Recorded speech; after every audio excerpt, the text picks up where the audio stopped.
In this video, I'll show you how to use your MetaMask wallet to interact with the Polygon blockchain and to view your tokens, create a new account, and send tokens between them. So you can see here I have my MetaMask wallet installed already. I'll click on it. So right here I have my different accounts. I can connect to any one of them that I want.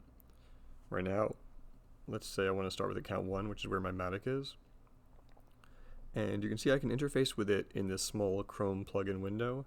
I can also click on these dots and expand the view. That can be easier to see more. It's the same interaction, so it's up to you how you want to do it. But now that I'm in this, I can see that here's my account. Here I have 0.1 Matic. I can buy, send, swap. Here's my assets, my activity. So you should click around and play with it. If you haven't already, you can click on here and see settings and do different things. You can see I'm on Matic mainnet. I can also change to Ethereum mainnet, but for now I'll work with Matic mainnet. And here I see my tokens. You may have to import some tokens, not all of them show up by default, but for now our Matic is here and working fine. So you can see you can view it like that. I can see all my other accounts here, 1, 2, 3, and 4, and my recipient account. And I see I have 0 Matic in all of them, but I have 0.1 in account number 1. So if I wanted to create a new account, I could create account 6, which could be my test account, create it. And then you'll see it will show up. Now I'm in my test account. If I click here, I can now see I have all those more accounts. So if I go back to account 1, because I want to send from this account, and I want to send to another one of my accounts, I have my Matic, I'm on Matic mainnet, I'm in the right account, I can click send, and now it will let me put in any public address. So I can send this to centralized exchanges, I can send it to friends, I can send it wherever. To make it easy for you to transfer between your own accounts, you can click right here.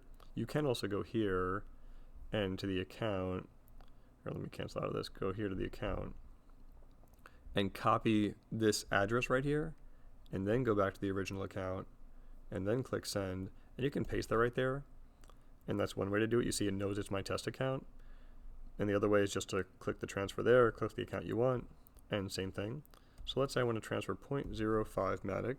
You see my balance is 0.1, and I want to transfer 0.05 to the other account, to my test account. I could click the max to get all that I have, or I'm just going to do, as I mentioned, 0.05. I'll click next. And so this is now the sending experience. You can see there'll be some warnings or some information or some other stuff here that you may want to read through. But you can see I'm sending from account 1 to test account. I'm sending Matic 0.05. Here's the estimated gas fee. Matic's pretty inexpensive. You can see it's 0.004074 Matic right now. One Matic is around 60 cents, so it's fairly cheap to do right now. And you'll see the total cost is 0.05 blah blah blah, because that's the total I'm sending plus the gas fee. I'll now click confirm when it's ready, and it keeps changing because the gas fee changes as the network gets busier or less busy. So when I'm ready, I'll click confirm, and now you'll see it'll happen. You see it says send pending, and it's happening. This can take a few minutes. Generally it happens pretty quickly. Oh, you see it actually did happen pretty quickly. So now if I go back to my accounts here, looks like it hasn't gone through completely yet. Let's go and look at the test account. Yes, it hasn't gone through completely yet. So it will take another minute, but that's the entire process. After it does go through, you'll be able to see in your 2 different accounts. This one will now have 0.05, or 0.05, there it is, it's done. 0.05 minus the fee you paid, and the recipient account will have exactly 0.05 because the sender did pay the fee. So that's it. You see you sent your tokens between 2 different accounts. You can obviously send it back if you want, but it's pretty straightforward to send tokens between different accounts. That's it. Thanks.